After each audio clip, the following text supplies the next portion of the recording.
Recording studio Delhi.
तोरा यादा पागल रहै छौ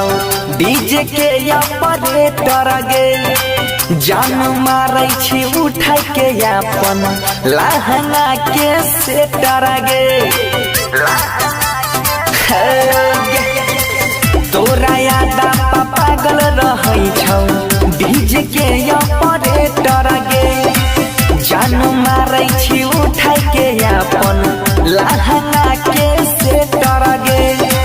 गजरा गजरा हबे जोर हम पर नाचे में नहीं कोनो जोर हम डीजे कमरिया हिलाई दही सब छौरा के मन पगलाई दही डीजे कमरिया हिलाई दही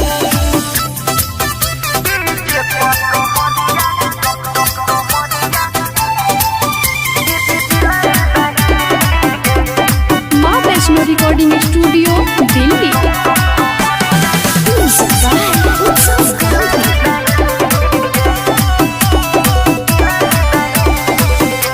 कसी डारे सो में छौरी लागही बहरी सुपर गे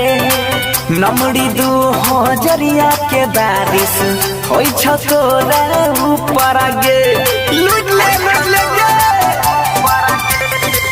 से कसी डारे सो में छौरी लागही बहरी सुपर गे नमड़ी 2000 के बरसा होई छ तोरा